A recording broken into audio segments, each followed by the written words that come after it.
نحمده ونصلي على رسوله الكريم اما بعد فاعوذ بالله من الشيطان الرجيم بسم الله الرحمن الرحيم رب اشرح لي صدري ويسر لي امري واحلل عقدة من لساني يفقهوا قولي رب زدني علما اللهم فقهنا في الدين اللهم إني أسألك إيمانا لا يرتد ونعيما لا ينفد ومرافقة محمد صلی اللہ علیہ وسلم فی اعلیٰ جنت الخلد آمین یا رب العالمین۔ انشاءاللہ آج ہم ایک عظیم جلیل القدر صحابی رسول سابقون الاولون اور عشرہ مبشرہ میں سے ایک کا تذکرہ پڑھیں گے، اور وہ ہیں سعد بن ابی وقاص رضی اللہ تعالی عنہ۔ ان کا نام سعد بن ابی وقاص، مالک بن احیب بن عبد مناف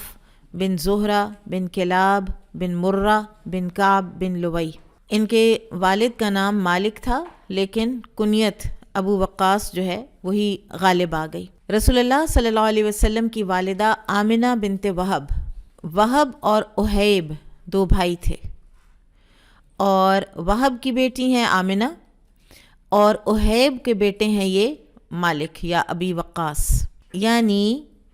کزن کے بیٹے، آمنہ کے کزن کے بیٹے ہیں سعد بن ابی وقاص رضی اللہ عنہ۔ تو کیونکہ نبی صلی اللہ علیہ وسلم کے ننھیال کا جو خاندان ہے اسی سے ان کا تعلق تھا، تو عربوں میں یہی مشہور تھا کہ ننھیال میں سے کسی بھی رشتے کو ماموں کہہ دیا کرتے تھے۔ تو نبی صلی اللہ علیہ وسلم نے سعد رضی اللہ تعالیٰ عنہ کو اپنا ماموں کہا ہے کہ یہ میرے ماموں ہیں، تم لوگوں میں سے کسی کا ہے کوئی ایسا ماموں تو دکھائے۔ ان کے بارے میں، ان کے القاب میں الامیر یعنی لشکروں کی عمارت کرنے والے، اور خاص طور پر ان کا جو کارنامہ ہے وہ فتح ایران ہے، اور یہ قادسیہ میں اور جلولہ میں جو فتح الفتوح کہلاتی ہے معرکہ، اس میں یہی امیر تھے، اور ایز امیر لشکر کا، امیر جیش، یہ کمپیئر کیے جاتے ہیں خالد بن ولید رضی اللہ تعالیٰ عنہ کے ساتھ، یعنی ان کا کیلیبر جو ہے وہ ویسے ہی کہلاتا ہے جیسا کہ خالد بن ولید رضی اللہ تعالیٰ عنہ کا تھا۔ کنیت ابو اسحاق القرشی الزہری المکی، احد العشرہ یعنی عشرہ مبشرہ میں سے ایک، احد السابقین الاولین، سابقون الاولون میں سے بھی ایک۔ سعد بن ابی وقاص رضی اللہ تعالیٰ عنہ کے حلیہ مبارک کے بارے میں ان کی جو بیٹی ہیں عائشہ بنت سعد رضی اللہ عنہ، وہ روایت کرتی ہیں کہ میرے والد چھوٹے قد کے، پست قد، موٹے، بڑے سر والے، اور انگلیاں موٹی تھیں، بال بہت تھے، یعنی یہ ان کی فزیکل ایک اپیرنس تھی۔ بدر میں بھی شریک تھے، اور حدیبیہ میں بھی شریک تھے،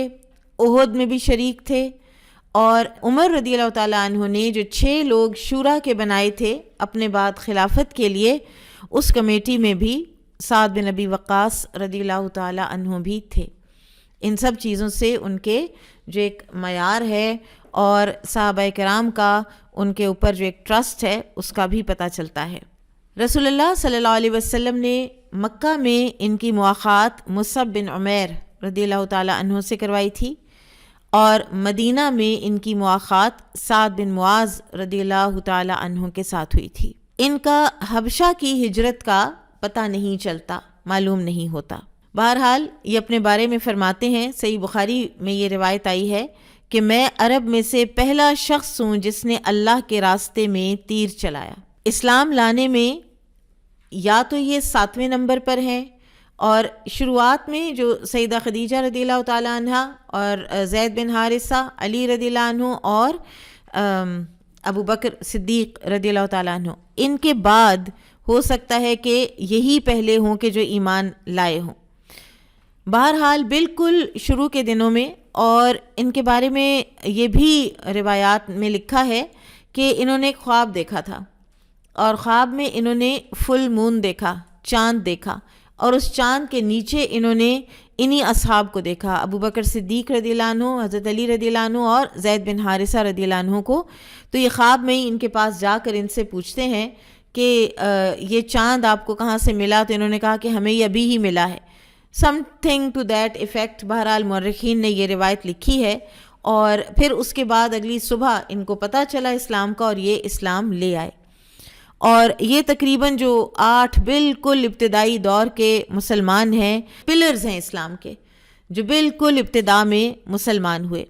اور یہ بھی کہا جاتا ہے، فرماتے تھے کہ میں اس وقت ثلث تھا، یعنی 1/3 تو میں تھا. اس ساری بات کا مطلب یہ ہے کہ انتہائی قدیم الاسلام تھے. جب انہوں نے اسلام قبول کیا تو ان کی والدہ ان سے سخت ناراض ہو گئیں، اور انہوں نے کہا کہ نہ تو میں کھاؤں گی نہ میں پیوں گی جب تک کہ تم واپس اپنے آبائی دین پر نہیں آ جاتے، اور جب تک کہ تم بتوں کی پوجا نہیں کرنے لگ جاتے. اور ان کی والدہ کا نام حمنہ بنت سفیان بن امیہ تھا. انہوں نے جب یہ سنا، لوگوں نے ان کو بتایا، تو یہ اپنی والدہ کے پاس جا کر بیٹھ گئے.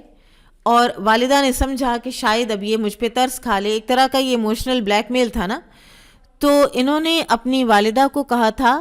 کہ اگر آپ کی 100 جانیں بھی ہوں گی اور وہ میرے سامنے ایک ایک کر کے نکلیں گی تو میں پھر بھی بتوں کی پوجا نہیں کروں گا، آپ کھائیں چاہے آپ نہ کھائیں. تو جب والدہ نے یہ دیکھا تو والدہ نے کھا لیا. اور کہتے ہیں کہ اس وقت تک والدہ کی حالت یہ ہو گئی تھی کہ وہ in and out of unconsciousness ہو رہی تھیں، اس قدر انہوں نے لمبی اس کو کھینچا تھا، اس اپنی بھوک ہڑتال کو. ابتدائی زمانے ہی کی بات ہے کہ ایک دن سعد رضی اللہ عنہ صحابہ کرام کے ساتھ ایک پہاڑی وادی میں نماز ادا کر رہے تھے کہ وہاں کچھ کافر آ گئے.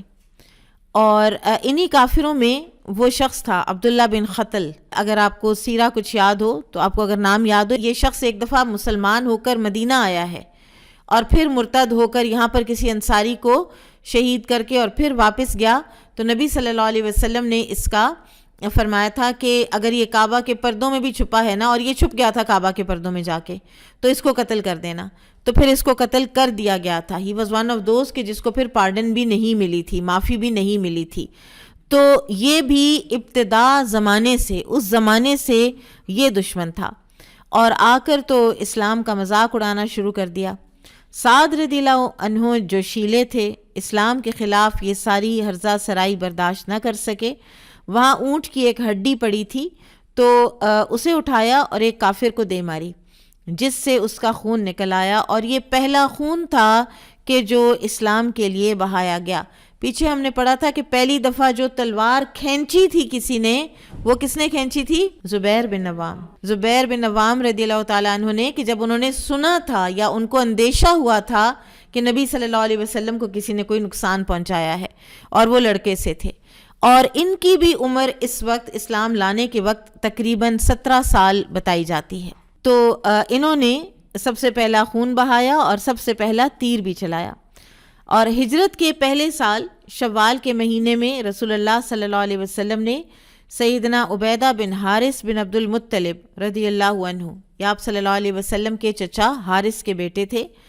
ان کو مہاجرین سواروں کا ایک دستہ دے کر روانہ کیا. رابغ کی وادی میں ابو سفیان سے ان کا سامنا ہوا، اور اس کے ساتھ 200 آدمی تھے. مسلمانوں میں سعد بن ابی وقاص رضی اللہ عنہ بھی شامل تھے. فریقین کے درمیان لڑائی تو نہ ہوئی، البتہ ایک دوسرے پر تیر ضرور چلائے گئے. مسلمانوں کی طرف سے اس معرکے میں سب سے پہلا تیر چلا، اور وہ چلانے والے سعد بن ابی وقاص تھے. اور یہ بات بھی یہاں پہ آپ نوٹ کر لیجئے کہ سعد بن ابی وقاص رضی اللہ تعالیٰ عنہ کی نظر بہت تیز تھی، بہت شارپ آئی سائٹ تھی، اور اس کی وجہ سے بھی ان کا تیر جو ہے وہ ٹھیک جا نشانے پر لگا کرتا تھا. اور تیر اندازی میں ان کو اس قدر مہارت حاصل تھی کہ غزوہ احد میں اللہ کے رسول صلی اللہ علیہ وسلم کا دفاع کرنے والوں میں یہ پیش تھے. لڑائی کے دوران ایک وقت ایسا بھی آیا جب آپ صلی اللہ علیہ وسلم کے ارد گرد صرف 2 قریشی صحابہ رہ گئے تھے. ان میں ایک سعد بن ابی وقاص اور دوسرے طلحہ بن عبید اللہ رضی اللہ عنہما تھے. اور ان دونوں نے کمال بہادری سے کام لیا اور صرف 2 ہوتے ہوئے بھی مشرکین کے سارے حربے بیکار کیے اور ان کی کامیابی ناممکن بنا دی۔ تو اس وقت اللہ کے رسول صلی اللہ علیہ وسلم نے ان کے لیے تیر بکھیر دیے اور فرمایا، سعد چلاؤ تیر، تم پر میرے ماں باپ فدا ہوں۔ اللہ کے رسول صلی اللہ علیہ وسلم نے ان کے سوا کسی اور کے لیے ماں باپ کے فدا ہونے کی بات نہیں کی۔ پیچھے ہم پڑھائے ہیں کہ زبیر بن عوام رضی اللہ تعالیٰ عنہ کے لیے بھی آپ صلی اللہ علیہ وسلم نے یہ فرمایا تھا، اور اس کی کچھ اس طرح سے تطبیق کی گئی ہے کہ اس سے پہلے کبھی نہیں کہا تھا آپ صلی اللہ علیہ وسلم نے، کیونکہ زبیر بن عوام رضی اللہ عنہ کو آپ صلی اللہ علیہ وسلم نے یہ بات خندق کے موقع پر فرمائی ہے، جب بنو قریظہ نے ساری وہ غداری کی اور آپ صلی اللہ علیہ وسلم نے فرمایا تھا کہ کون جا کر پتہ کر کے آئے گا، تو اس وقت پھر زبیر رضی اللہ تعالیٰ عنہ کے علاوہ کسی نے بھی والنٹیئر نہیں کیا تھا۔ پھر اسی طرح سے ایک اور موقع، اور یہ غالباً خندق کا موقع ہے،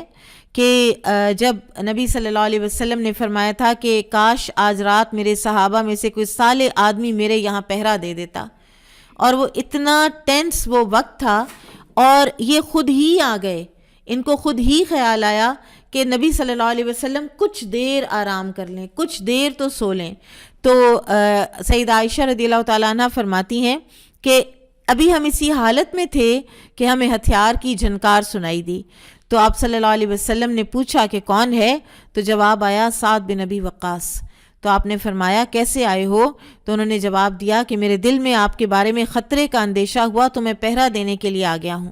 اور اس وقت پھر آپ صلی اللہ علیہ وسلم سو گئے، اسی لہجے میں سو گئے، اور اس طرح سے کہ آپ کے خراٹوں کی بھی آواز آنے لگی، یعنی اتنے زیادہ آپ صلی اللہ علیہ وسلم اس وقت تھکے ہوئے تھے۔ غزوہ بدر میں ان کے چھوٹے بھائی عمیر بن ابی وقاص کو ان کے چھوٹے ہونے کی وجہ سے رسول اللہ صلی اللہ علیہ وسلم نے واپس بھیجا، تو عمیر رضی اللہ تعالی عنہ رونے لگ گئے، تو پھر آپ صلی اللہ علیہ وسلم نے ان کو اجازت دے دی، اور اسی جو ہے غزوہ، اس میں عمیر رضی اللہ تعالیٰ عنہ شہید بھی ہو گئے تھے۔ اور سعد بن ابی وقاص کا ایک اور بھائی تھا عتبہ بن ابی وقاص، جو کہ اپنی بدبختی میں ایک ٹاپ پہ ہے، یہ اپنی جلیل القدر صحابی ہونے میں ٹاپ پہ ہیں، تو وہ ان لوگوں میں سے ہے کہ جس نے احد کے دن رسول اللہ صلی اللہ علیہ وسلم کو زخمی کیا تھا، ون آف دوز جس نے آپ صلی اللہ علیہ وسلم کو زخمی کیا اور تلوار چلائی۔ پھر اسی طرح سے ایک مرتبہ سعد بن ابی وقاص رضی اللہ تعالیٰ عنہ بیمار ہوئے فتح مکہ کے بعد حجۃ الوداع کے موقع پر، یہ ابھی مکہ ہی میں تھے کہ شدید بیمار ہو گئے، اور ایسا معلوم ہوتا تھا کہ جیسے ان کا آخری وقت آ گیا ہے۔ تو رسول اللہ صلی اللہ علیہ وسلم، جن کی یہ ایک عادت شریفہ تھی، اور وہ یہ کہ عیادت کیا کرتے تھے، لوگوں کے بیمار سننا، تو آپ صلی اللہ علیہ وسلم جاتے، ان کے لیے شفا کی دعا کرتے، بعض اوقات آپ نے رقیہ کیا ہے، بعض اوقات آپ نے وضو کر کے تو ان کے اوپر وضو کا پانی چھڑکا ہے مریض کے اوپر، لیکن آپ صلی اللہ علیہ وسلم کو یہ ایک آپ کی سنت میں اور آپ کی سیرہ میں ہمیں یہ بار بار ملتا ہے کہ کسی کا بیمار سننا تو ان کی عیادت کے لیے جانا۔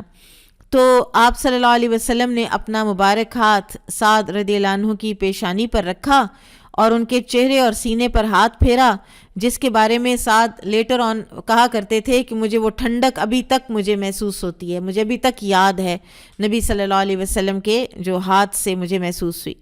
تو آپ صلی اللہ علیہ وسلم نے ان کے لیے دعا کی، اللہم اشفی سعدن، اللہم اشفی سعدن، اللہم اشفی سعدن، اے اللہ سعد کو شفا دے، اے اللہ سعد کو شفا دے، اے اللہ سعد کو شفا دے۔ تو آپ صلی اللہ علیہ وسلم بار بار سعد رضی اللہ تعالیٰ عنہ کے لیے دعا فرما رہے تھے۔ اس موقع پر ابھی سعد رضی اللہ تعالیٰ عنہ کی صرف ایک بیٹی ہیں، غالباً یہ عائشہ بنت سعد ہیں، واللہ عالم، لیکن ایک ہی بیٹی تھیں، اور یہ اب صحابہ جو ہیں یہ غنائم وغیرہ کے حصول سے مالدار تو کافی ہو چکے ہوئے تھے۔ تو اس موقع پر آپ صلی اللہ علیہ وسلم سے سعد رضی اللہ تعالیٰ عنہ نے عرض کی کہ یا رسول اللہ میری ایک ہی بیٹی ہے، تو اگر میں مر جاؤں اسی بیماری میں تو وہ بچی مطلب اتنے پیسے لے کے کیا کرے گی؟ تو میں چاہتا ہوں کہ میں اپنا سارا مال صدقہ کر دوں یا میجورٹی مال صدقہ کر دوں. تو آپ صلی اللہ علیہ وسلم نے فرمایا کہ 1/3 صدقہ کر دو. اور وہ جو ہر کسی کو یہ یاد ہے اور ہر کسی کو یہ اصول معلوم ہے تو وہ اس موقع پر ہوا ہے کہ آپ صلی اللہ علیہ وسلم نے پھر فرمایا تھا وَالثُّلُثُ کثیر، اور ثلث بہت ہے. تو اس سے بعض جو مفسرین ہیں انہوں نے یہ بھی ڈیرائیو کیا ہے کہ جب آپ صلی اللہ علیہ وسلم نے فرمایا نا وَالثُّلُثُ کثیر کہ ثلث بہت ہے، تو اس کا مطلب ہے کہ ثلث سے بھی نیچے نیچے رہنا چاہیے، 1/3 سے بھی نیچے نیچے، کہ میکسیمم لمٹ 1/3 ہے. تو اس کے بعد جو ہیں سعد بن ابی وقاص رضی اللہ تعالیٰ عنہ، انہوں نے یکے بعد دیگرے وقتاً فوقتاً انہوں نے لمبی عمر پائی، تقریباً 78 سال کی عمر پائی. اور پھر انہوں نے 11 شادیاں کیں، 40 ان کی اولادیں ہوئیں. اور ایک وقت ہوتا ہے کہ جب انسان بہت بیمار پڑتا ہے اور سمجھتا ہے کہ شاید مجھے شفا نہیں ہونی، لیکن جس طرح سے اللہ تعالیٰ دن بدلتے ہیں اور جس طرح سے اللہ سبحانہ و تعالیٰ انسان کے لیے بیماری سے شفا کا ایک جو ہے وہ ٹائم لے آتے ہیں، وہ بھی اللہ ہی کر سکتے ہیں. پھر سیدنا سعد بن ابی وقاص رضی اللہ تعالیٰ عنہ کا عمر رضی اللہ تعالیٰ عنہ کے دور میں جو ایک مین ان کا کارنامہ ہے وہ ہے ایران کی فتح. اچھا، اس سے پہلے ایک اور بات کہ سعد رضی اللہ تعالیٰ عنہ مستجاب الدعوات تھے، یعنی ان کی ہر دعا قبول ہوا کرتی تھی. اور ان کے لیے نبی صلی اللہ علیہ وسلم نے دعا بھی فرمائی تھی کہ ان کو مستجاب الدعوات بنا دے. تو ایک مرتبہ یہ ہوا کہ جو کوفہ کے لوگ تھے، کوفہ میں یہ گورنر تھے، تو کوفہ کے لوگوں نے آ کے تو عمر رضی اللہ تعالیٰ عنہ کو ان کی شکایت لگائی، اور ان کی شکایت لگائی اور حتیٰ کہ یہاں تک کہہ دیا کہ یہ تو نہیں نماز بھی ٹھیک پڑھاتے. تو عمر رضی اللہ تعالیٰ عنہ نے سعد رضی اللہ عنہ کو بلا بھیجا، اور جو بھی انہوں نے ان سے پوچھا، اور ایک روایت میں آتا ہے کہ انہوں نے کہا کہ 4 رکعتوں میں سے پہلی 2 ذرا لمبی پڑھاتا ہوں، آخری 2 جو ہیں وہ کم ذرا لمبی کرتا ہوں. تو عمر رضی اللہ تعالیٰ عنہ نے فرمایا کہ مجھے آپ سے یہی گمان تھا، یعنی مجھے آپ پہ کوئی شک نہیں ہوا. تو پھر حضرت عمر نے ان کو دوبارہ واپس ان کی ذمہ داری دے کر بھیجنا چاہا. تو انہوں نے کہا کہ جن لوگوں کو مجھ پہ اتنا بھی اعتماد نہیں کہ میں نماز ٹھیک پڑھا سکتا ہوں، تو میں وہاں پہ ان کے اوپر امیر بن کر اور گورنر بن کے میں جانا ہی نہیں چاہتا. تو پھر حضرت عمر نے غالباً مغیرہ بن شعبہ رضی اللہ تعالیٰ عنہ کو بھیجا تھا. تو ایسے ہی میں ایک شخص تھا کہ جس نے سعد رضی اللہ تعالیٰ عنہ پر کوئی الزام لگایا تھا کسی قسم کا. تو سعد رضی اللہ تعالیٰ عنہ نے اس کے لیے بد دعا کی تھی. تو اس نے اس کو بہت ہلکا لیا، لائٹلی لیا. اور پھر لوگوں نے دیکھا کہ اس نے لمبی عمر پائی اور وہ گلیوں میں پھرتا ہوتا تھا، اور بڑھاپے اور ضعیف العمری کے باوجود وہ نوجوان بچیوں کو چھیڑا کرتا تھا. اور کوئی اس سے پوچھتا تھا کہ یہ تمہاری حالت کیسی ہے، تو کہتا تھا مجھے سعد کی بد دعا لگ گئی. تو اس طرح سے وہ مستجاب الدعوات تھے. میں یہ جب پڑھ رہی تھی تو یہ صحابہ کرام جو کہ صبر کا اور حوصلے کا اور دین میں خالص ہونے کا یعنی ایک استعارہ تھے اور ایک ایگزامپل تھے، اس کے باوجود ان کو اتنا ستایا گیا کہ ان کے منہ سے اس طرح کی بات کسی نہ کسی کے لیے کبھی نہ کبھی نکلی ہے. تو اللہ تعالیٰ ہمیں بچائے کہ ہم کسی بھی اللہ کے قریب جو لوگ ہوتے ہیں، جو دین کا کام کرنے والے ہوتے ہیں، ان کی دل آزاری کا یا ان پر کسی الزام کا باعث بنے یا کان بھی دھریں، کیونکہ اس سے دین کا نقصان ہوتا ہے. پھر احد کے دن، فتح ایران سے پہلے ایک اور بات کہ احد کے دن کے حوالے سے سعد رضی اللہ تعالیٰ عنہ کہتے ہیں، اور ان کی جو یہ روایات ہیں نا، ان کی اولاد نے، ان کے بچوں نے کی ہیں، نقل کی ہیں، روایت کی ہیں. فرماتے ہیں کہ میں نے احد کے دن 2 آدمیوں کو دیکھا تھا، ایک رسول اللہ صلی اللہ علیہ وسلم کے دائیں اور ایک بائیں، اور سفید انہوں نے کپڑے پہنے ہوئے تھے، اور وہ بڑا یعنی اشد القتال، وہ بڑا شدت کے ساتھ قتال کر رہے تھے، اور ان دونوں کو میں نے اس کے بعد بھی کبھی نہیں دیکھا. تو وہ دراصل فرشتے تھے، یہاں ملائکہ کا لفظ نہیں ہے، لیکن وہ نبی صلی اللہ علیہ وسلم کے دفاع کے لیے اللہ سبحانہ و تعالیٰ نے فرشتے نازل کیے تھے اس دن. یہ بھی کہا جاتا ہے کہ جبرائیل علیہ السلام بھی بنفس نفیس تشریف لائے تھے. پھر سعد رضی اللہ تعالیٰ عنہ فرماتے ہیں کہ سورۃ الانعام کی آیت نمبر 52 وَلَا تَطْرُدِ الَّذِينَ يَدْعُونَ رَبَّهُمْ، کہ نہ دھتکارو اپنے پاس سے ان لوگوں کو جو اپنے رب کو پکارتے ہیں. یعنی وہ جو کہا کرتے تھے نا سرداران قریش کہ ان لوگوں کو ہٹاؤ اپنے پاس سے تو پھر ہم آ کے بیٹھیں. اب یہ جو تم لوگوں نے اپنے پاس بٹھائے ہوئے ہیں لوگ، ہم تو ان کے پاس نہیں بیٹھ سکتے نا. کوئی لوہار ہے تو کوئی حبشی غلام ہے، تو میں اب اتنا بڑا سردار میں کیسے بیٹھ جاؤں یہاں آ کے؟ تو اللہ تعالیٰ نے منع فرما دیا، اس لیے کہ بالکل شروع ہی سے کچھ چیزیں ہوتی ہیں جن کے اوپر کمپرومائز نہیں کیا جا سکتا. اور ان میں سے ایک چیز یہ ہے کہ آپ نے جس کے دل کے اندر ایمان ہے یا جو آپ سے سیکھنے کے لیے تڑپ لے کر آ گیا ہے، کسی صورت آپ نے اس کو کسی دوسرے سے حقیر نہیں سمجھنا، چاہے اس کا دنیاوی سٹیٹس لیول کچھ بھی ہے. تو سیدنا سعد بن ابی وقاص رضی اللہ تعالیٰ عنہ فرماتے ہیں کہ یہ 6 لوگوں کے بارے میں نازل ہوئی تھی یہ آیت، اور ابن مسعود اور میں ان 6 میں شامل ہیں. پھر اسی طرح سے سورۃ العنکبوت کی آیت نمبر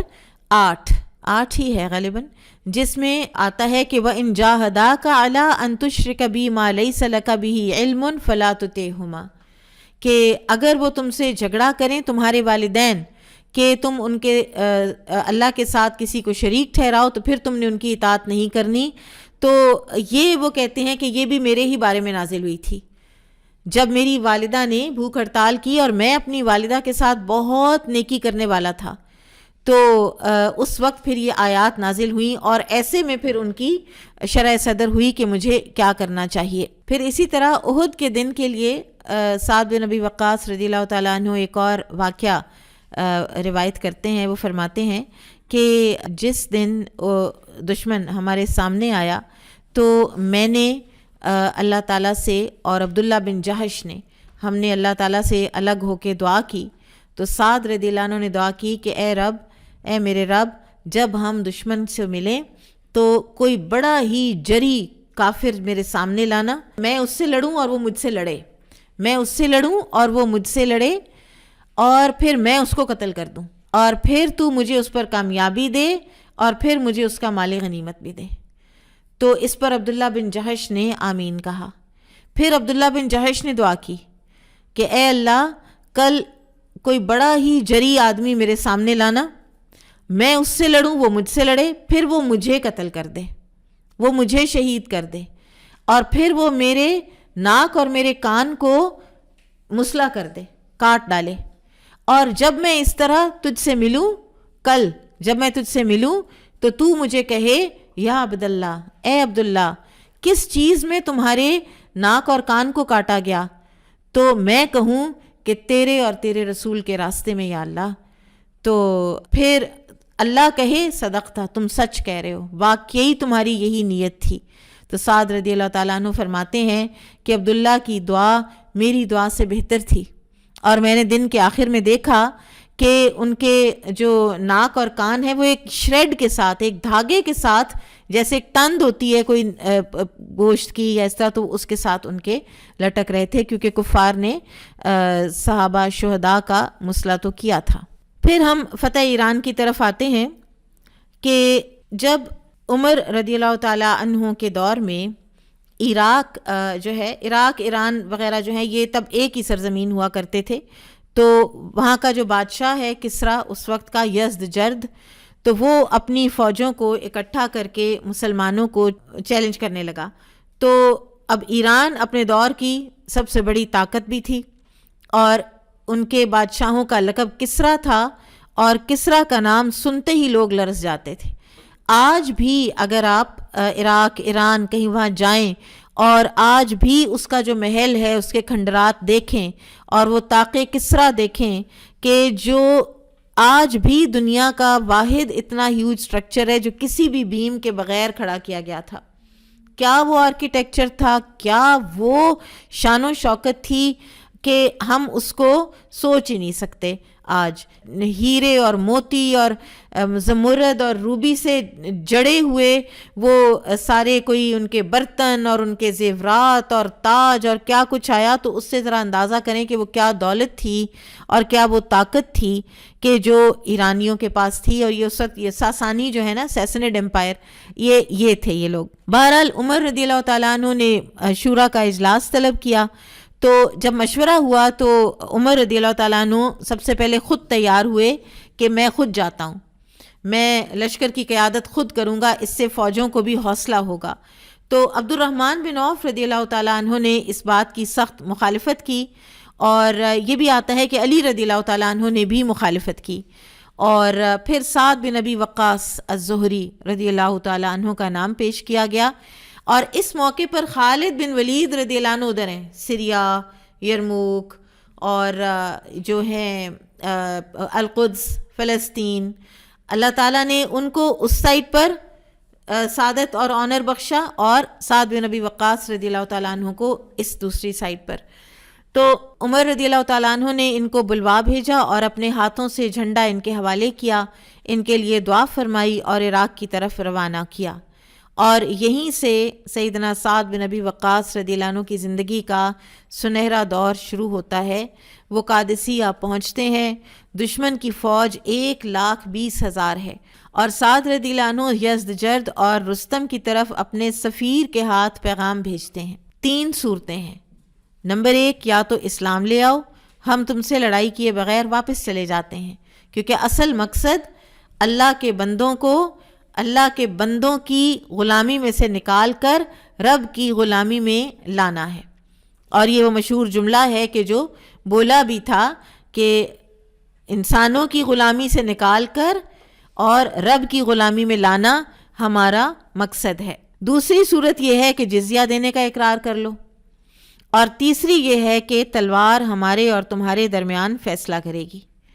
یزدجرد کو اتنا غصہ چڑھا، اور اس کو یہ تھا کہ یہ ہیں کون لوگ؟ یہ عرب کے کچھ بدو جن کے پاس نہ ہاتھی گھوڑے ہیں، نہ ان کے پاس کسی کام کا اسلحہ ہے، اور یہ آ کر ان کی جرت دیکھو کہ یہ آ کر مجھے دھمکا رہے ہیں. اب یہ ساری ڈیٹیل اگر آپ کو یاد ہو تو ہم عمر رضی اللہ تعالیٰ عنہ کے حوالے سے ہم پڑھ آئے ہیں کہ کس طرح اس کو آگ لگی اور کتنا یہ ہوا کہ یہ مجھے یہ 3 آپشنز دے رہے ہیں. بہرحال اس نے کہا کہ اگر سفیروں کو قتل نہ کرنے کی روایت نہ ہوتی تو میں تمہیں قتل کر دیتا. تو جو سفیر تھے وہ عاصم بن عمرو رضی اللہ تعالیٰ عنہ صحابی رسول تھے. تو یزدجرد نے کہا کہ ان کے سر کے اوپر مٹی کا ٹوکرا رکھ کے انہیں واپس کر دو کہ ہماری نظروں میں تمہاری یہ اوقات ہے، ہم تمہیں مٹی کے سوا کچھ بھی نہیں دیں گے. تو عاصم رضی اللہ عنہ نے دشمن کی سرزمین کی مٹی کا ٹوکرا اٹھایا اور اسلامی لشکر میں واپس آئے، اور سعد رضی اللہ عنہ سے کہا آپ کو مبارک ہو، دشمن نے اپنی زمین خود تمہارے حوالے کر دی ہے. ٹھیک ہے، اب یہ ہے پازیٹیو تھنکنگ، اس کو کہتے ہیں. انہوں نے یہ نہیں آ کے کہا میری بےزتی ہو گئی، سب کے سامنے مٹی کا ٹوکرا میرے سر پہ رکھ دیا گیا. انہوں نے اس ساری چیز کو کتنا مثبت انداز سے لیا. اور آپ دیکھیں کہ بعض اوقات یہی بات ہے نا کہ آپ صلی اللہ علیہ وسلم بھی اچھی فال لینا پسند کیا کرتے تھے. سہیل بن عمرو آئے تو آپ نے فرمایا بس اب معاملہ طے ہو جائے گا، یہ سہیل ہیں، سہل یعنی آسانی ہو جائے گی، اب تو سہیل آ گئے. تو اسی طرح سے انہوں نے جب ایک نیک فال لی تو اللہ تعالیٰ نے ویسا ہی کر دیا. بعض اوقات جب بھی کوئی ایسا پینک سٹرکن کوئی وقت ہو تو بات اچھی ہی کرنی چاہیے. ٹھیک ہے، ہم کہتے ہیں آئی ایم ڈن، یہ تو بات ختم ہو گئی، یہ تو پتہ نہیں کیا ہی ہو جائے گا. تو اس سے بہتر ہوتا ہے کہ انسان ضرور کوئی نہ کوئی ایسا لفظ، ایسا جملہ منہ سے نکالے کہ قبولیت کا کوئی بھی وقت ہو سکتا ہے، کسی بھی وقت آپ کی دعا قبول ہو سکتی ہے. بہرحال پھر قادسیہ کے میدان میں تاریخی مقابلہ ہوا اور دشمن بہت سے ہاتھی میدان میں لے آئے. اور اس وقت سعد بن ابی وقاص کو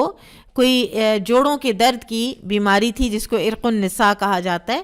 بیماری کی وجہ سے چلنے سے آپ قاصر تھے، ایسے میں آپ امیر لشکر ہیں اور ایک اونچی جگہ بیٹھ کر لڑائی کی کمان آپ نے کی اور اتنے آسان طریقے سے فوج کو لڑایا،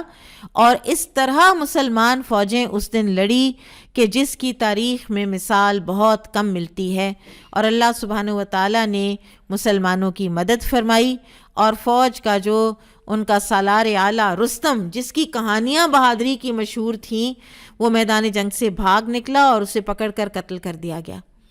اور اس کی فوج بھی میدان چھوڑ کر بھاگ گئی، اور اس مارکے میں ایرانیوں کی ایک کثیر تعداد قتل ہو گئی، اور مسلمانوں کو بے پناہ مال غنیمت ملا جسے مدینہ بھجوا دیا گیا۔ اور جب یہ مال غنیمت مدینہ پہنچا تھا تو کہتے ہیں کہ حضرت عمر نے کہا تھا کہ جو لوگ یہ مال غنیمت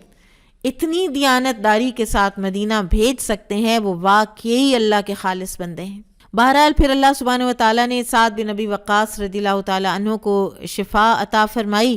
اور پھر یہاں سے مدائن یہ لوگ گئے ہیں جہاں پر کسریٰ کا محل تھا، جو اس کا پایہ تخت تھا، اور راستے میں نہر ہے یا دریا تھا جسے عبور کرنا ظاہر ہے کہ آسان نہیں تھا۔ اب یہ وہ تاریخی بات ہے کہ سعد بن ابی وقاص نے اللہ تعالیٰ سے دعا کی اور مسلمان فوجوں کو کہا کہ گھوڑوں سمیت نہر میں یا دریا کے اندر چل پڑو، اور ہم کرامات میں بھی بلیو کرتے ہیں، صحابہ کرام کی نہیں ہوں گی تو کن کی ہوں گی؟ اور دوسرے یہ کہ اب جو کچھ لوگ اس کی ایکسپلینیشن دیتے ہیں کہ کوئی ٹائیڈ ایسی تھی کہ یہ واقعہ یہ ہوا ہے، یہ واقعہ جو ہے یہ ہوا ہے کہ ساری کی ساری فوج جو ہے وہ ایسے دریا پار کر گئی ہے جیسے خشکی پہ کرتے ہیں، تو بغیر کسی بھی خسارے کے کوئی چیز، کہتے ہیں کہ وہ جو تھی نا ایک وہ جو لائنیں جو بنی ہوئی تھیں، جو صفیں بنی ہوئی تھیں گھوڑوں کی، وہ بھی نہیں خراب ہوئی، اور ایسے دوسرے جو کنارے پر ایرانی کھڑے ہوئے تھے تو وہ دیواں آمدن کہتے ہوئے بھاگ گئے کہ بھوت آ گئے، یہ تو کوئی دیو آ گئے ہیں، یہ انسان تو ہو ہی نہیں سکتا، یہ کیسے ہو سکتا ہے، یہ پانی پہ کیسے چل رہے ہیں۔ اس پر علامہ اقبال کا وہ شعر ہے، دشت و دشت دریا بھی نہ چھوڑے ہم نے، بحر ظلمات میں دوڑا دیے گھوڑے ہم نے۔ بہرحال وہ بھاگ نکلے اور انہوں نے کہا کہ ہم تو جنات کا مقابلہ نہیں کر سکتے۔ پھر اسی طرح سے جلولہ کی جو فتح ہے جس کو فتح الفتوح کہا جاتا ہے، وہ بھی سیدنا سعد بن ابی وقاص رضی اللہ تعالیٰ عنہ ہی کے امارت میں ہوئی تھی، اور جو جلولہ کی فتح ہے اس میں یہ مجوسی جو ہیں یہ بہت زیادہ یہ قتل ہوئے، اور اس ایک فتح کے جو مال غنیمت ہے یہ 3 کروڑ درہم پہ پہنچا، یہ صرف ایک مارکے کا، باقی ساری جو فتح ایران ہے اس کو تو ایک طرف آپ رکھ دیں۔ اس ساری چیز کے باوجود نام و نمود سے بہت دور بھاگتے تھے، کبھی اقتدار کی خواہش نہیں ہوئی۔ جب عثمان رضی اللہ عنہ کی شہادت ہوئی اور لوگوں میں اختلاف پیدا ہوا تو ان کو بھی خلافت کی پیشکش کی گئی، مگر یہ ہر چیز سے کنارہ کش ہو کر مدینہ سے باہر انہوں نے اپنا خیمہ لگا لیا۔ پھر جب صفین اور جمل میں علی رضی اللہ تعالیٰ عنہ نے ان کو بلایا تھا، یہ پھر کسی ایک کی سائڈ پر بھی نہیں ہوئے تھے۔ لیٹر آن کہا جاتا ہے کہ معاویہ رضی اللہ تعالیٰ عنہ کے دور خلافت میں معاویہ نے ان سے پوچھا آپ نے کیوں جو ہے سائیڈ نہیں لی، کیونکہ اللہ نے تو قرآن میں یہ فرمایا ہے کہ مومنین کے 2 گروہ لڑ جائیں تو جو جارح ہے اس کے خلاف جو مجروح ہے اس کی مدد کرو اور اس کے ساتھ مل کے لڑو یہاں تک کہ جارح جو ہے وہ اللہ کے حکم کے تابع ہو جائے پھر سے۔ تو سعد بن ابی وقاص رضی اللہ عنہ نے کہا تھا کہ میں کبھی اس ہستی کے خلاف آپ کا ساتھ نہ دیتا جن کے بارے میں رسول اللہ صلی اللہ علیہ وسلم نے فرمایا تھا کہ مجھے تم سے وہی نسبت ہے جو موسیٰ علیہ السلام کو ہارون علیہ السلام کے ساتھ تھی، یا جو ہارون علیہ السلام کو موسیٰ علیہ السلام کے ساتھ تھی۔ تو یعنی ان کا کہنے کا مطلب یہ تھا کہ اگر میں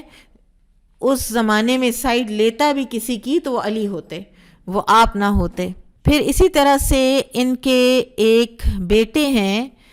باقی تو ان کی اولاد جو ہے کوئی ایسا ان کا پولیٹیکل رول نہیں رہا،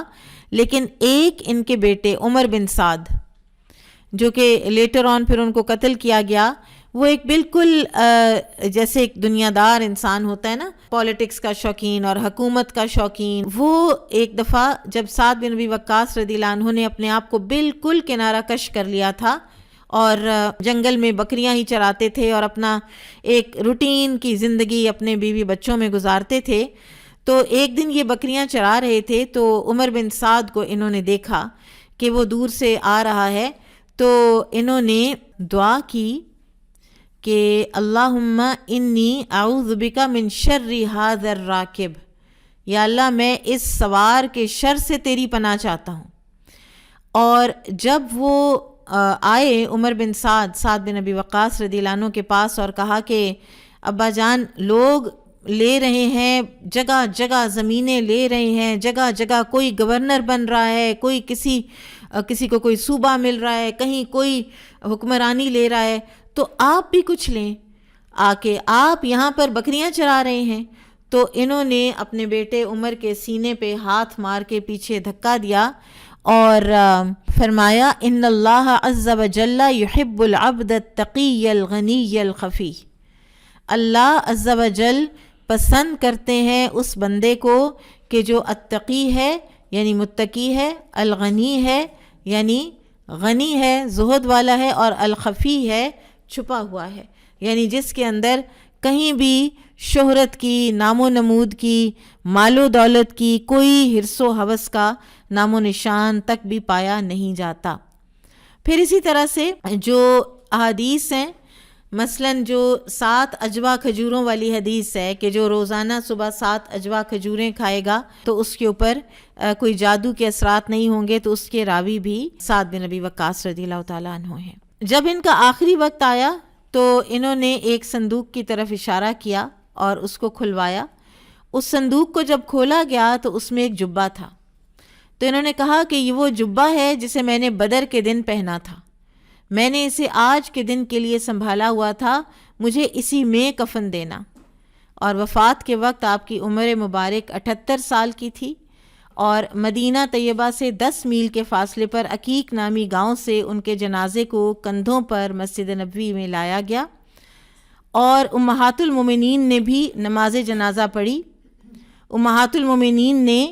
کہا تھا کہ جنازے کو مسجد میں سے گزارا جائے تاکہ ہم بھی نماز جنازہ پڑھ سکیں، تو لوگوں کو کچھ اعتراض ہوا، اور یہ وہ زمانہ ہے نا کہ ذرا اعتراض کرنے والے زیادہ، جتنا علم کم ہوتا ہے اتنے اعتراضات زیادہ کرتا ہے انسان، جتنا علم بڑھتا ہے اتنی اس کے اندر وسعت زیادہ پیدا ہوتی ہے۔ تو سیدہ عائشہ رضی اللہ تعالیٰ عنہ نے پھر فرمایا تھا کہ لوگوں نے اعتراض کرنے میں بڑی جلدی کی ہے، رسول اللہ صلی اللہ علیہ وسلم نے سہیل بن البیداء کا جنازہ بھی مسجد ہی میں پڑھایا تھا، اور مدینہ کے والی اس وقت کے مروان بن حکم نے نماز جنازہ پڑھی تھی، اور یہ آخری مہاجر ہیں جن کی وفات مدینہ میں ہوئی۔ تو یہ تھے سیدنا سعد بن ابی وقاص رضی اللہ تعالی عنہ۔ بارک اللہ فیکم، سبحانک اللہم و بحمدک، اشہد ان لا الہ الا انت، استغفرک و اتوب الیک۔ السلام علیکم و رحمۃ اللہ وبرکاتہ۔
نحمده ونصلي على رسوله الكريم اما بعد فاعوذ بالله من الشيطان الرجيم بسم الله الرحمن الرحيم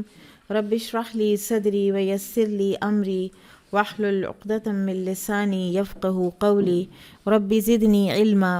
اللهم فقهنا في الدين اللهم إني أسألك إيمانا لا يرتد ونعيما لا ينفد ومرافقة محمد صلی اللہ علیہ وسلم فی اعلیٰ جنت الخلد آمین یا رب العالمین۔ آج ہم عشرہ مبشرہ میں سے ایک اور صحابی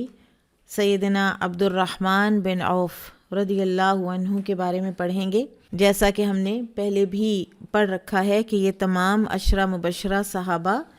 قریش میں سے تھے اور سابقون الاولون میں سے تھے۔ ان کا نام زمانہ جاہلیت میں عبد الکعبہ تھا۔ وہ ان 5 خوش نصیبوں میں سے تھے جنہوں نے ابتدا ہی میں ابو بکر صدیق رضی اللہ عنہ کی دعوت پر اسلام قبول کیا تھا، اور ان کے علاوہ ہم پیچھے بھی بات کر چکے ہیں عثمان بن عفان، زبیر بن عوام، طلحہ بن عبید اللہ، اور آگے ہم پڑھیں گے کہ سعد بن ابی وقاص رضی اللہ عنہم، یہ سب ابو بکر رضی اللہ تعالیٰ عنہ کی تعلیم سے مسلمان ہوئے تھے۔ ابھی تک اللہ کے رسول صلی اللہ علیہ وسلم دار ارقم نہیں گئے تھے، ٹھیک ہے، اور دار ارقم آپ صلی اللہ علیہ وسلم تشریف لے گئے ہیں جب آپ کا وہ پیریڈ جو ہے دعویٰ کا، سیکرٹ دعویٰ کا، وہ آپ کا شروع ہو چکا ہوا تھا۔ اور دار ارقم ہم نے سیرہ میں پڑھا تھا کہ یہ صحابی تھے جنہوں نے اپنا گھر ایک طرح سے ڈونیٹ کیا تھا مسلمانوں کے اکٹھا ہونے کی جگہ، اور یہ صفا کے گیٹ سے نکلتے ہوئے یہ گھر آیا کرتا تھا، اور اس کی پلیسمنٹ کہا جاتا ہے کہ اتنا اللہ تعالیٰ نے ایک حکیمانہ یہ بھی جو اپرچونٹی دی تھی کہ صفا کی طرف سے نکلتے ہوئے کوئی یہ انسان کوئی اسپیکولیٹ نہیں کر سکتا تھا یا گیس نہیں کر سکتا تھا کہ یہ بندہ کہاں جا رہا ہے، کہ کوئی ایسی وہاں پہ ذرا ایکٹیویٹی اور آمد و رفت لوگوں کی کافی زیادہ تھی اس سائٹ پر، تو وہیں پر یہ گھر تھا اور اسی میں مسلمان اکٹھے ہوا کرتے تھے۔ تو اللہ کے رسول صلی اللہ علیہ وسلم نے ان کا نام تبدیل فرمایا اور عبد الکعبہ کی جگہ ان کا نام عبد الرحمن رکھ دیا تھا، اور ان کے والد عوف کا تعلق بنو زہرہ سے تھا، اور ان کی والدہ کا نام شفا تھا، اور شفا جو والدہ ہیں ان کا تعلق بھی بنو زہرہ سے تھا۔ اور آپ جانتے ہیں کہ بنو زہرہ جو ہیں انہی قبیلے سے رسول اللہ صلی اللہ علیہ وسلم کی والدہ آمنہ بنت وہب کا بھی تعلق تھا۔ اور عبد الرحمن بن عوف رضی اللہ عنہ کے والدین آپس میں چچا زاد تھے۔ اچھا، اس سے ذرا تھوڑا سا یہ بھی آپ دیکھ لیجئے کہ عربوں کے ہاں جو علم الانساب ہے وہ کتنا ڈیٹیلڈ تھا، کس قدر ڈیٹیل میں عبد الرحمن بن عوف رضی اللہ عنہ کے والدین کا بھی جو ہے وہ بھی ریکارڈڈ ہے کہ وہ کون تھے، اور یہ کہ وہ آپس میں چچا زاد تھے، اور ہجرت سے 44 سال پہلے پیدا ہوئے تھے عبد الرحمن بن عوف رضی اللہ تعالیٰ عنہ، اور قبول اسلام کے وقت ان کی عمر کم و بیش 30 سال تھی، یعنی بہت جو ینگسٹر صحابہ تھے ان سے ذرا ان کی عمر زیادہ تھی، اور عمر میں یہ رسول اللہ صلی اللہ علیہ وسلم سے 20 سال چھوٹے تھے، قریشی تھے، اور ان کا نسب چھٹی پشت پر جا کر رسول اللہ صلی اللہ علیہ وسلم کے ساتھ مل جاتا تھا، اور شروع ہی سے بڑے ہی پاکیزہ نفس انسان تھے، اور دور جاہلیت ہی میں انہوں نے شراب پینی چھوڑ دی تھی۔ ان کے والد عوف تاجر تھے، اور زمانہ جاہلیت میں وہ تجارت کے لیے یمن گئے ہوئے تھے کہ راستے میں ان کے دشمنوں نے انہیں قتل کر دیا، اور ان کی والدہ شفا بنت عوف ان کے ساتھ ایمان لائیں اور انہوں نے ہجرت بھی کی، اور عبد الرحمن بن عوف بھی اپنے والد کی طرح تجارت پیشہ تھے، اور اسلام قبول کرنے والوں میں ان کا 13واں نمبر تھا۔ مکہ میں ان پر بھی کچھ نہ کچھ پرسیکیوشن ان کی بھی کی گئی ہے، جس طرح سے کہ باقی صحابہ کی گئی تھی، لیکن اس کا کوئی بہت زیادہ ہمیں ذکر نہیں ملتا۔ پھر انہوں نے ہجرت کی ہے، پہلی ہجرت انہوں نے حبشہ کی طرف کی ہے، اور پھر یہ ان صحابہ میں سے تھے کہ جو حبشہ سے مکہ واپس آ گئے تھے۔ آپ کو پتہ ہے نا کہ وہ سورہ نجم والی تلاوت والا واقعہ، اور پھر وہاں پہ افواہ پہنچی کہ سارے اہل مکہ مسلمان ہو گئے ہیں، تو کچھ صحابہ جو ہیں وہ واپس لوٹے، اور پھر پتہ چلا کہ خبر غلط تھی تو کچھ واپس لوٹ گئے حبشہ کی طرف، اور کچھ نے کہا کہ نہیں ہم اب مکہ میں ہی رہیں گے. تو عبد الرحمن بن عوف رضی اللہ عنہ ان میں سے تھے کہ جو مکہ واپس آ گئے. 13 نبوی کو مدینہ طیبہ کی طرف ہجرت کی، جیسا کہ باقی تمام صحابہ کرام نے کی. اب مدینہ جب آئے تو ایک مرتبہ تو گھر بار، تجارت، بیوی، بچے سب مکہ چھوڑ آئے تھے، اور یہاں پر رسول اللہ صلی اللہ علیہ وسلم نے جو مواخات کرائی تو اس میں عبد الرحمن بن عوف کو بھائی بنایا سعد بن ربیع رضی اللہ عنہ کا. اور یہ بھی بڑے ہی عظیم صحابی ہیں، غزوہ احد میں یہ شہید ہوئے ہیں سعد بن ربیع، اور یہ وہ صحابی ہیں کہ جسے بیٹیاں چھوڑ کے گئے تھے. اور پھر ان کی بیوی نے آ کر تو نبی صلی اللہ علیہ وسلم سے ذکر کیا تھا کہ سعد کا جو بھائی ہے، بچیوں کا چچا، تو وہ تو کیونکہ تو ملتی ہی نہیں لڑکیوں کو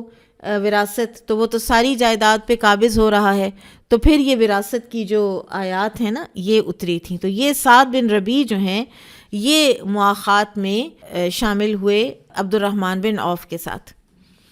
اور انہوں نے جو ایک بے مثال ایثار کی ایک بنیاد رکھی وہ یہ تھی کہ انہوں نے کہا کہ میں مدینہ کے امیر ترین لوگوں میں سے ہوں، میرے کئی باغات ہیں، میری زرعی زمینیں ہیں، اور میری 2 بیویاں ہیں. میں اپنا آدھا مال بھی آپ کو دیتا ہوں، اور میری دونوں بیویوں میں سے آپ کو جو پسند ہے میں اس کو طلاق دے دیتا ہوں، وہ عدت گزار لے، آپ اس سے نکاح کر لیجیے گا. تو عبد الرحمن بن عوف رضی اللہ عنہ نے جواب دیا کہ اللہ آپ کے مال میں برکت عطا فرمائے، مجھے آپ بازار کا راستہ بتا دیں جہاں خرید و فروخت ہوتی ہے. تو اس وقت سعد رضی اللہ عنہ نے انہیں بتایا کہ بنو قینقاع کا بازار بڑا مشہور ہے. اب تاجر تو یہ تھے ہی نا، اور تجارت آتی تھی، بزنس آتا تھا، تو وہاں پر یہ بنو قینقاع جو یہود کا ایک بڑی مارکیٹ ہے، اور کہا جاتا ہے کہ آج بھی یہ جو جگہ ہے نا جہاں پہ بنو قینقاع کا بازار تھا مدینہ میں، آج بھی یہاں پر مارکیٹ پلیس ہی ہے. تو وہ صبح سویرے عبد الرحمن بن عوف رضی اللہ عنہ بازار گئے، اور شام کو واپس آئے تو کوئی خرید و فروخت کر کے نا تو کچھ پنیر اور گھی ان کے پاس تھا. اس کے بعد روزانہ انہوں نے اس طرح جانا شروع کیا اور جو خرید و فروخت کی، تو بالآخر ان کے پاس ان کے بارے میں آتا ہے کہ وہ فرماتے تھے کہ اتنا اللہ نے دیا ہے اور اتنی اللہ نے برکت دی ہے کہ مٹی بھی کھودتا ہوں تو ایسے لگتا ہے کہ وہ بھی سونا بن جاتی ہے. اتنا زیادہ اللہ تعالیٰ نے برکت عطا فرمائی.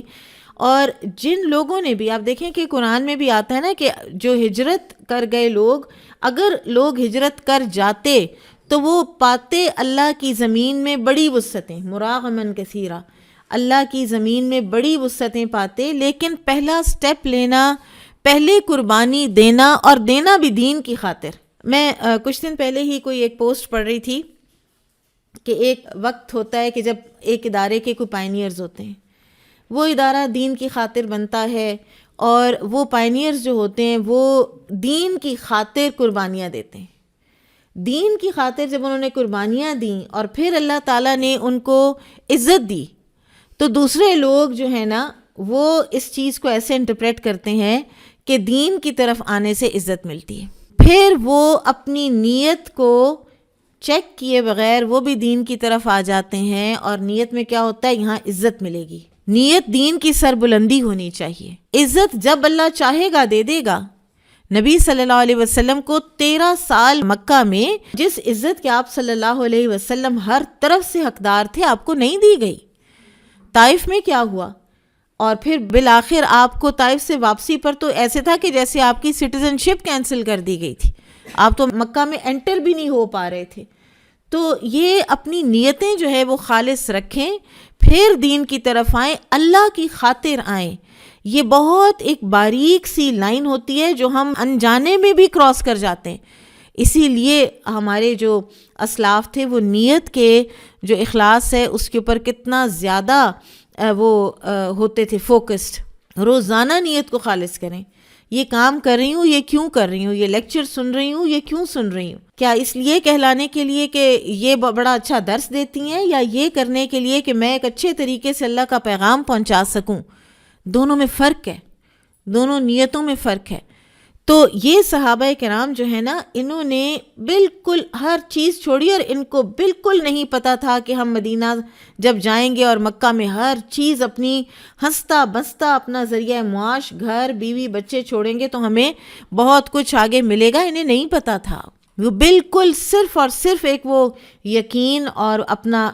کلمہ بچانے کے لیے، جس کے اوپر ان کو یقین تھا، اپنا فیتھ بچانے کے لیے انہوں نے اس لیے ہجرت کی ہے. ہجرت صرف ایمان بچانے کے لیے ہوئی ہے.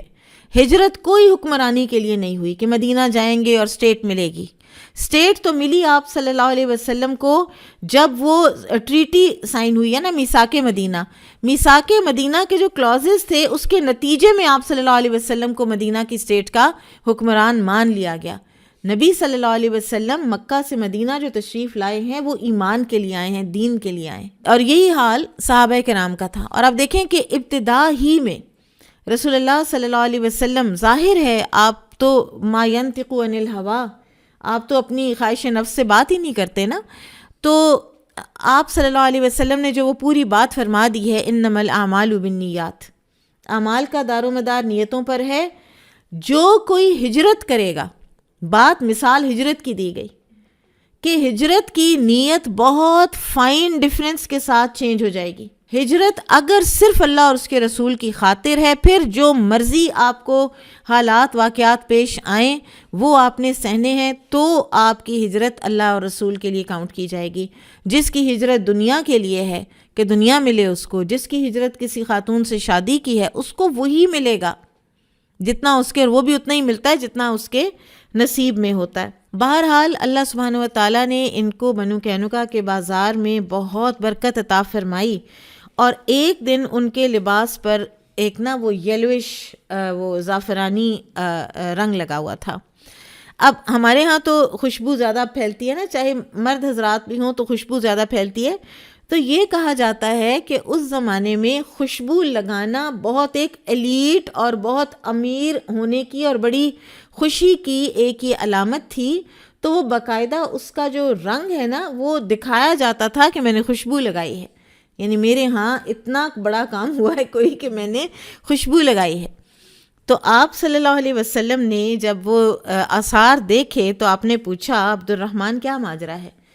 اب دیکھیں ہم تو لگاتے ہیں خوشبو، ہم ہر کوئی ہر وقت ہی اب تو لگائے ہوئے ہوتا ہے، لیکن یہ ریئر بات تھی نا. آپ صلی اللہ علیہ وسلم نے دیکھا تو کوئی خوشی کی بات ہے کہ اس طرح سے خوشبو لگی ہوئی ہے، روز روز کی یہ کہانی نہیں ہے. تو عرض کیا کہ یا رسول اللہ، میں نے ایک انصاری عورت سے شادی کر لی ہے. تو آپ صلی اللہ علیہ وسلم نے فوراً پہلا سوال کیا کیا ہے؟ وہی چیز جو اہم ہوتی ہے اسی کا سوال کیا جاتا ہے، مہر کیا دیا؟ تو انہوں نے عرض کی کہ کھجور کی گٹھلی کے برابر کا سونا. تو اس وقت اتنا ہی افورڈ کرتے ہوں گے، بعد میں پھر انہوں نے اور بھی بہت زیادہ افورڈ کیا ہے. دوسری بات جو آپ صلی اللہ علیہ وسلم نے فرمائی ہے وہ کیا ہے؟ ولیمہ ضرور کرو، چاہے ایک بکری ہی ہو، ولو بشاتن،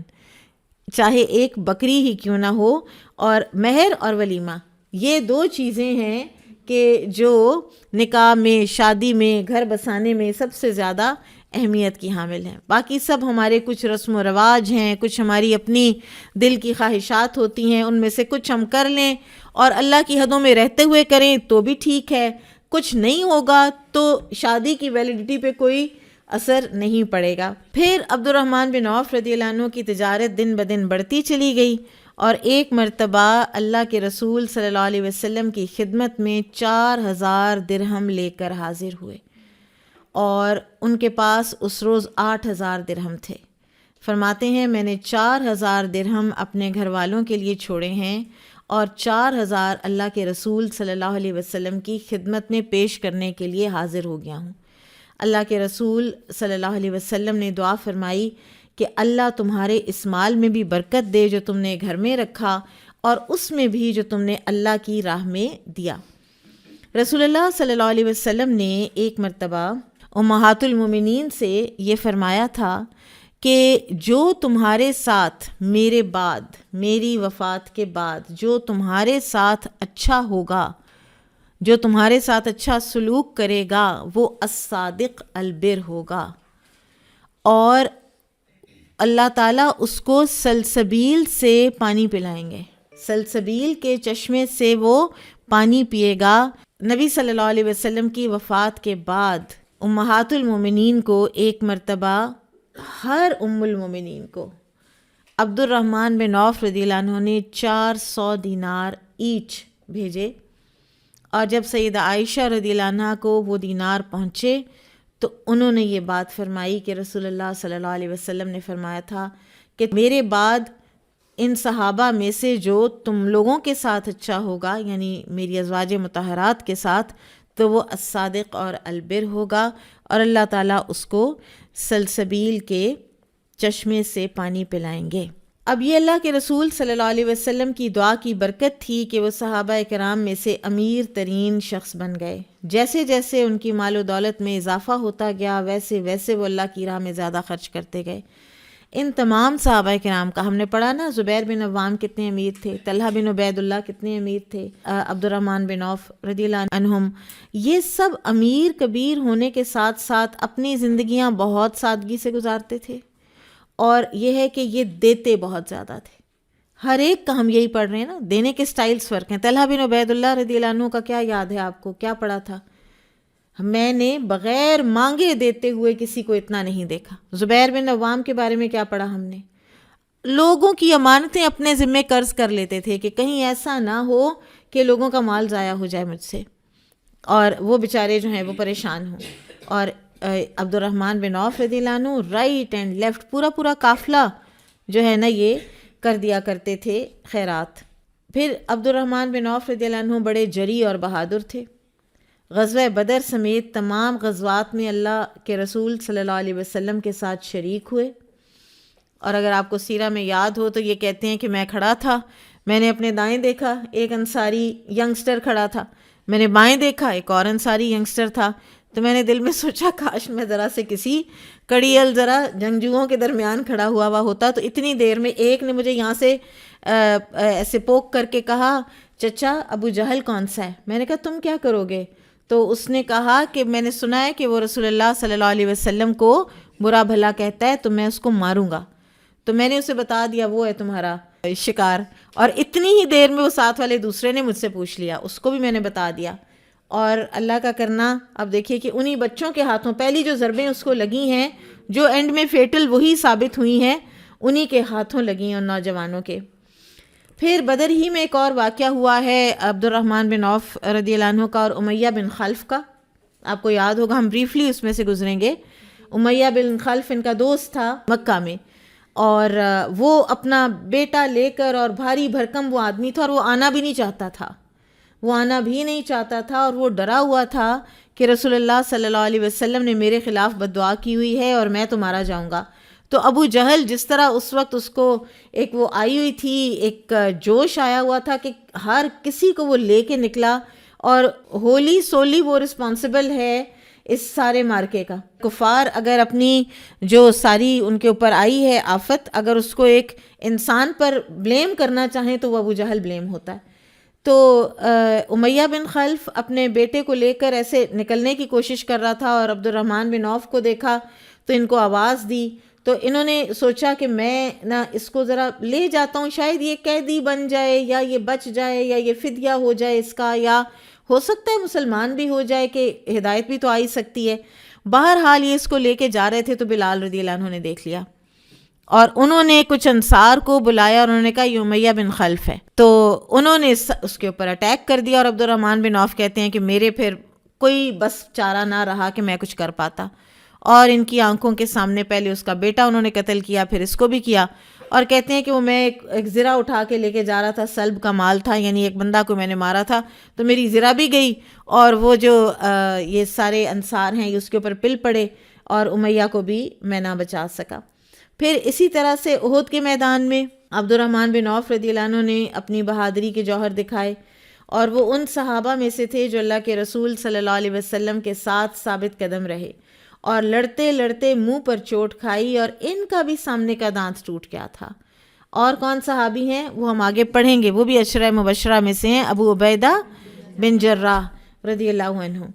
اور عبد الرحمن بن عوف رضی اللہ عنہ کو اس جنگ میں 20 یا اس سے زیادہ زخم آئے، جن میں سے بعض کاری زخم پاؤں پر لگے، اور یوں ساری زندگی کے لیے وہ لنگڑا کے چلتے رہے۔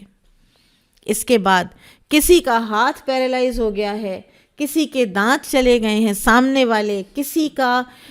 ٹانگ جو ہے وہ ساری زندگی کے لیے لمپ کر کے وہ چلنے لگے ہیں. لیکن آپ دیکھیے کہ ان فزیکل جو کوئی ہینڈی کیپس ہیں انہوں نے ان کو لیٹر آن بھی کنہیں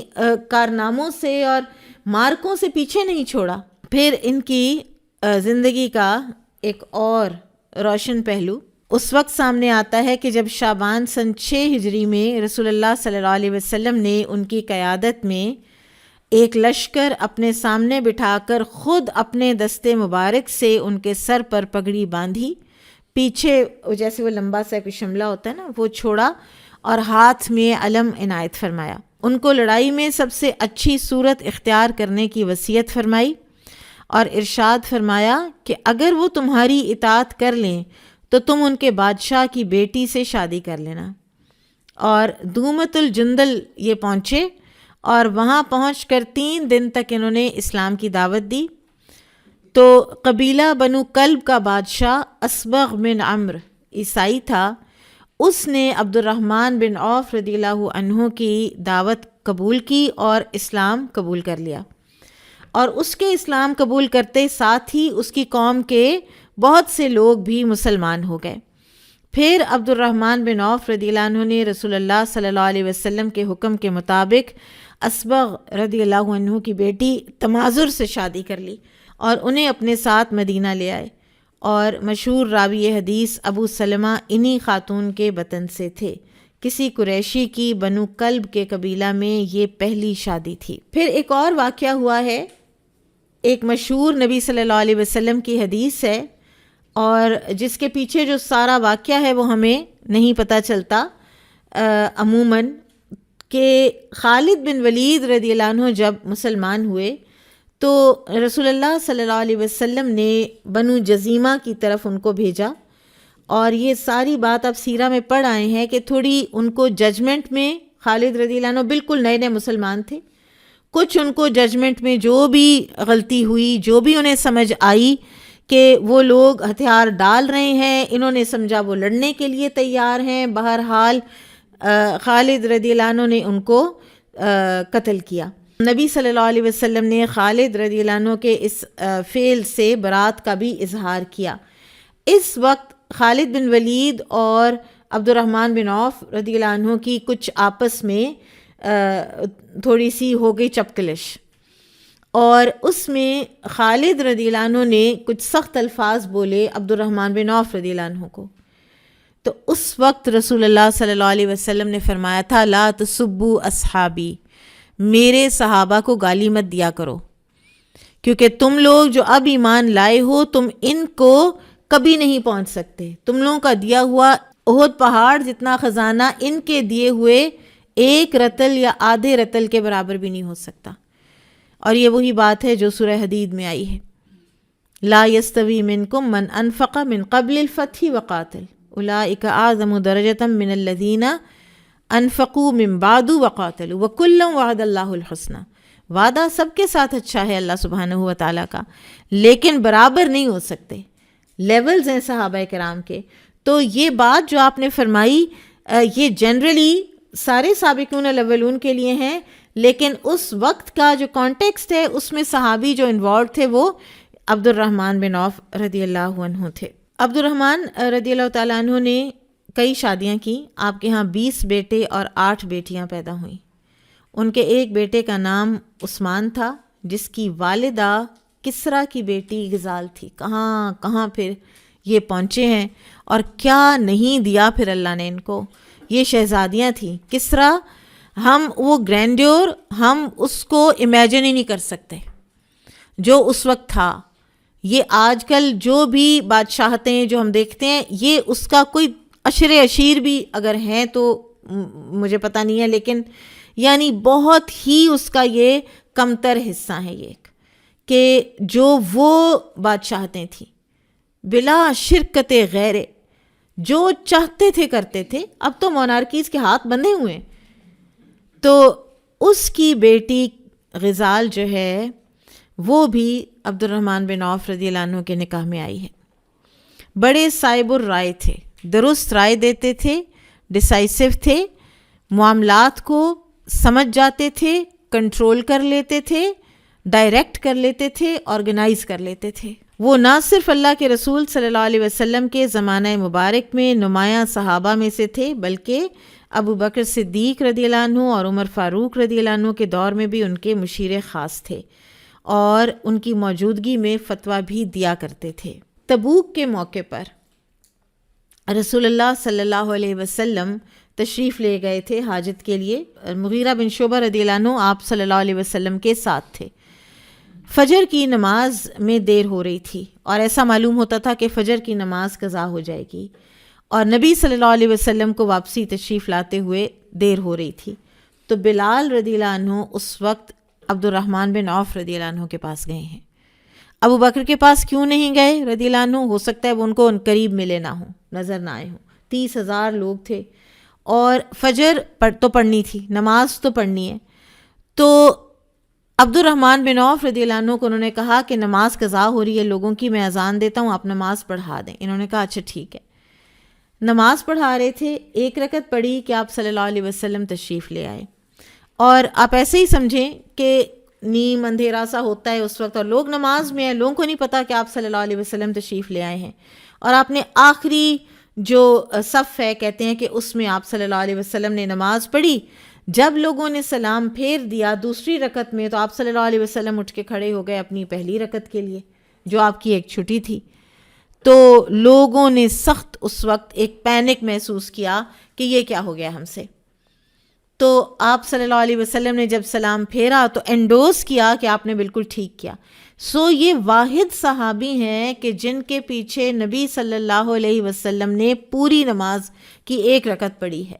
ورنہ ابو بکر صدیق رضی اللہ عنہ کے پیچھے جب بھی پڑھا ہے تو اس میں یہ نہیں ملتا کہ پوری رکعت آپ صلی اللہ علیہ وسلم نے پڑھی ہو۔ وہ جب آپ صلی اللہ علیہ وسلم کسی صلح کے لیے تشریف لے گئے ہوئے تھے اور آپ واپس تشریف لائے، اور جب انہوں نے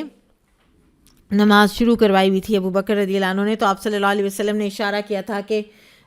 کھڑے رہو، تو انہوں نے کھڑے کھڑے ایسے ہاتھ اٹھائے تھے کہ کہاں ابو قحافہ کا بیٹا اور کہاں اللہ کے رسول صلی اللہ علیہ وسلم کی امامت کرے، اور پھر وہ پیچھے آئے، آپ صلی اللہ علیہ وسلم نے آگے سٹیپ کیا۔ تو یہ ہمیں پکا پتہ نہیں چلتا کہ کبھی کوئی پوری رکعت ابو بکر رضی اللہ عنہ کے پیچھے پڑھی گئی ہے یا نہیں، لیکن اس کے بارے میں یہ حتمی ہے کہ تبوک میں عبد الرحمن بن عوف رضی اللہ عنہ کے پیچھے آپ صلی اللہ علیہ وسلم نے پڑھی ہے، اور پھر ان لوگوں کو کہا ہے قد اصبتم، تم لوگوں نے ٹھیک کیا، جو میرے آنے سے پہلے نماز کو مقدم رکھا اور نماز پڑھوا دی، یہ تم لوگوں نے ٹھیک کیا۔ پھر اس کے بعد بیت المقدس کی فتح مسلمانوں کو لڑے بغیر ہی نصیب ہو گئی تھی۔ اس موقع پر مسلمانوں اور عیسائیوں کے درمیان جو معاہدہ ہوا اس کے گواہوں میں عبد الرحمن بن عوف رضی اللہ عنہ بھی شامل تھے۔ عمر فاروق رضی اللہ تعالیٰ عنہ شام کے دورے پر تھے۔ اسی دوران ان کو اطلاع ملی کہ وہاں طاعون کی وبا پھیل گئی ہے۔ انہوں نے پلٹنا چاہا تو ابو عبیدہ بن جراح رضی اللہ عنہ نے اس کی بھرپور مخالفت کی کہ اب آپ ایسے کیسے جا سکتے ہیں، یہ تو اللہ کی تقدیر ہے، جو ہوگا دیکھا جائے گا، اور کہا کہ آپ شام ضرور جائیں، کہ آپ تقدیر الہی سے فرار ہونا چاہتے ہیں۔ اس موقع پر بھی عبد الرحمن بن عوف رضی اللہ عنہ تشریف لائے اور یہ حدیث بیان کی کہ جب تم کسی شہر میں وبا کی خبر سنو تو وہاں نہ جاؤ، اور اگر تم وہاں پہلے ہی موجود ہو تو وہاں سے مت نکلو۔ کوارنٹین کا اس سے بہتر کوئی جوامع الکلم کوئی چیز ہو نہیں سکتی، جس کو کہ آج دنیا نے خود ایکسپیرینس کیا ہے۔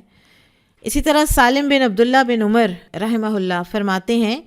شام سے واپس پلٹنے کی وجہ صرف عبد الرحمن بن عوف رضی اللہ عنہ کی روایت کردہ یہ حدیث تھی۔ پھر ایک اور جو واقعہ ہے ایران فتح ہونے کے بعد کا، وہ ہے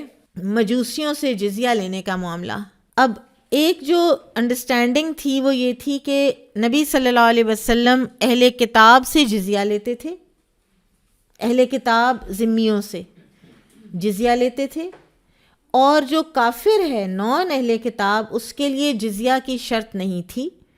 اس کے لیے یہ تھا کہ یا مسلمان ہو جاؤ یا یہاں سے چلے جاؤ اور یا جنگ کر لو۔ حضرت عمر رضی اللہ تعالیٰ عنہ کے سامنے جب مجوسیوں کا کیس آیا تو انہوں نے کہا کہ ان سے تو ہم جزیہ نہیں لے سکتے، یہ اہل کتاب نہیں ہیں۔ تو تب بھی عبد الرحمن بن عوف رضی اللہ تعالیٰ عنہ نے فرمایا تھا کہ نبی صلی اللہ علیہ وسلم نے حجر کے جو مجوسی تھے ان سے جزیہ لیا ہے، اور ان مجوسیوں کے بارے میں کہا جاتا ہے کہ اللہ عالم یہ جو زoroastrianism ہے یہ اس کے پیروکار ہیں، سابئی جو قرآن میں نام آیا ہے یہ وہ لوگ ہیں۔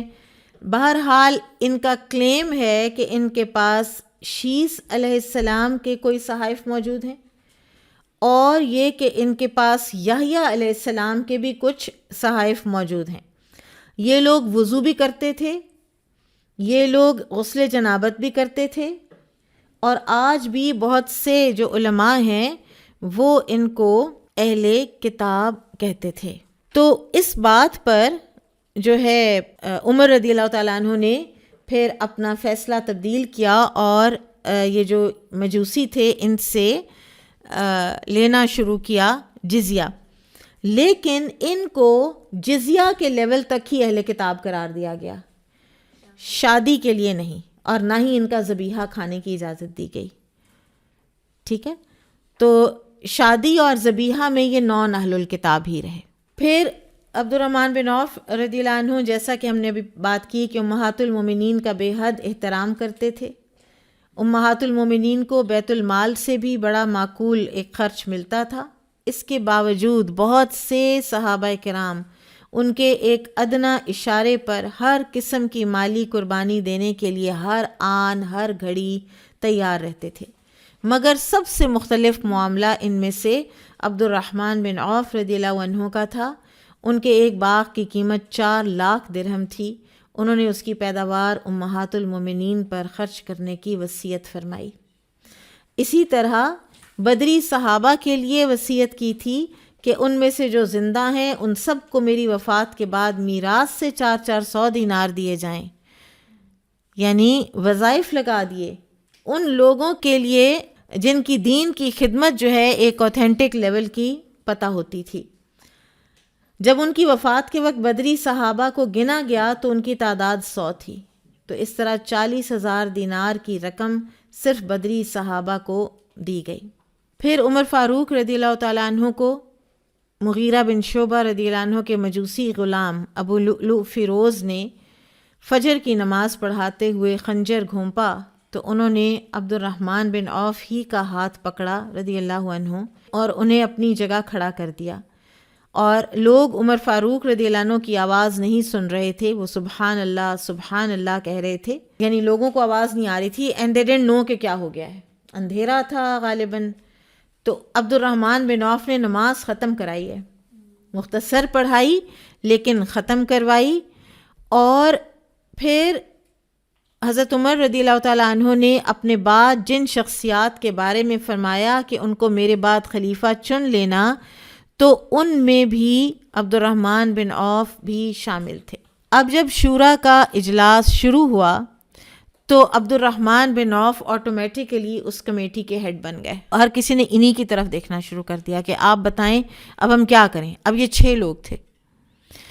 تو انہوں نے کہا کہ ہم میں سے 3 لوگوں کو ڈیلیگیٹ کر دے،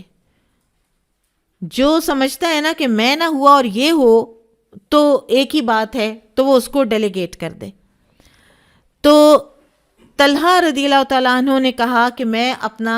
حق چھوڑتا ہوں عثمان رضی اللہ عنہ کے لیے۔ زبیر رضی اللہ تعالیٰ عنہ نے کہا کہ میں اپنا حق چھوڑتا ہوں علی رضی اللہ عنہ کے لیے، اور سعد بن ابی وقاص رضی اللہ عنہ نے کہا، اب آپ دیکھیں ایک ہی قبیلے کے بھی ہیں نا، تو انہوں نے کہا کہ میں چھوڑتا ہوں عبد الرحمن بن عوف کے لیے رضی اللہ عنہ۔ جب یہ 3 لوگ رہ گئے میدان میں تو اپنے آپ کو ہٹا لیا، خود ریزائن کر لیا، اب پیچھے یعنی ودن منٹس انہوں نے 6 سے وہ 2 لوگ لے آئے، اور عثمان رضی اللہ عنہ اور علی رضی اللہ عنہ۔ پھر انہوں نے ان دونوں صحابہ کرام سے پوچھا کہ جو میں کہوں گا اس پر تم لوگ اگری کرو گے؟ تو انہوں نے کہا کہ ہم آپ کی میڈیشن پر آپ جو کہیں گے ہمیں منظور ہے۔ پھر اس کے بعد عبد الرحمن بن عوف رضی اللہ عنہ نے مدینہ کے اندر پورا سروے کیا، جو اکابر صحابہ تھے، جو شورا تھی، جو ادر وائز جنرل انصار صحابہ تھے، بچوں سے بھی پوچھا ہے، عورتوں سے بھی پوچھا ہے، ٹھیک ہے. اور پھر اس کے بعد وہ سیدھے حضرت علی کے پاس گئے اور کچھ گھنٹے حضرت علی رضی اللہ عنہ کے پاس گزارے ہیں. واللہ عالم وہاں کیا بات ہوئی ہے. جو بھی ہوا ہے اس کے بعد انہوں نے اناؤنس کیا کہ لوگ عثمان کے علاوہ کسی کو ایکسیپٹ کرنے کو تیار نہیں. تو حضرت علی پہلے تھے جنہوں نے اٹھ کے عثمان رضی اللہ تعالیٰ عنہ کی بیعت کی تھی. اور اس بیعت کے بعد جلدی بعد ہی عبد الرحمن بن عوف رضی اللہ عنہ کی وفات ہو گئی تھی. حضرت عثمان کے جو ابتدائی دور ہے خلافت کا اس میں وہ زندہ رہے ہیں، اور جو پہلا ہے نا سال حضرت عثمان رضی اللہ عنہ کی خلافت کا، اس میں حج عثمان رضی اللہ عنہ کی جگہ پر عبد الرحمن بن عوف رضی اللہ عنہ نے لیڈ کیا ہے. اور اس کے بارے میں بعض مورخین نے یہ لکھا ہے کہ اس جو سال ہے نا اس کو سنۃ الرعاف کہتے ہیں، یعنی نکسیر پھوٹنے کا سال تھا. وہ نکسیر پھوٹ رہی تھی، جیسے ایپیڈیمک کی طرح نکسیر پھوٹتی تھی. تو سیدنا عثمان رضی اللہ تعالیٰ عنہ کو بھی یہی لاحق ہوا، تو انہوں نے پھر اپنی جگہ پر عبد الرحمن بن عوف رضی اللہ عنہ کو بھیجا تھا. پھر حضرت عمر رضی اللہ عنہ، یہ ہے 30 ہجری کی بات، کہ جو آخری سال ثابت ہوا عمر رضی اللہ تعالیٰ عنہ کا، تو اس میں امہات المومنین نے چاہا تھا کہ ہمیں ایک دفعہ حج کروا دیا جائے آفیشیل. تو پھر عمر رضی اللہ تعالیٰ عنہ نے پہلے خوب سوچ بچار کی اور پھر بھیجا امہات المومنین کو. تو جو پروٹوکول سرکاری کے طور پر جو لوگ ساتھ تھے اکابر صحابہ عبد الرحمن بن عوف اور عثمان رضی اللہ تعالیٰ عنہ، اور ایک قافلے کے آگے چلتا تھا ایک پیچھے، اور جہاں پڑاؤ کرتے تو آبادی سے دور، لوگوں سے دور پڑاؤ کرتے، یعنی انتہائی محتاط طریقے سے یہ حج کروایا انہوں نے عبد الرحمن بن عوف اور عثمان رضی اللہ عنہ نے. پھر ایک اور چیز عمر رضی اللہ تعالیٰ عنہ کے دور کی جو ہے نا وہ بھی بڑی خوبصورت ہے، کہ اگر آپ یاد کریں اور یا اپنا ریوائز کریں جا کر گھر میں، کہ حضرت عمر رضی اللہ عنہ آپ کو پتہ ہے کوئی قافلہ آتا تو اس کی خبرگیری کے لیے تشریف لے جاتے، اور عموماً عبد الرحمن بن عوف رضی اللہ عنہ کو کہا کرتے تھے کہ چلو چل کے قافلہ آیا ہے تو اس کو دیکھاتے ہیں. بہرحال عثمان رضی اللہ تعالیٰ عنہ کے دور خلافت میں بھی جتنا جیے ان کا مکمل ساتھ دیا، ان کی سچی خیرخواہی کی. 72 سال کی عمر میں وفات پائی اور وصیت کی کہ میرا جنازہ عثمان بن عفان رضی اللہ عنہ پڑھائیں. چنانچہ ان کی وصیت کے مطابق امیر المومنین عثمان بن عفان رضی اللہ عنہ نے نماز جنازہ پڑھائی اور بقیع الغرقد میں سپرد خاک کیا گیا. سبحانک اللہم و بحمدک اشہد ان لا الہ الا انت استغفرک و اتوب الیک. السلام علیکم و رحمۃ اللہ وبرکاتہ.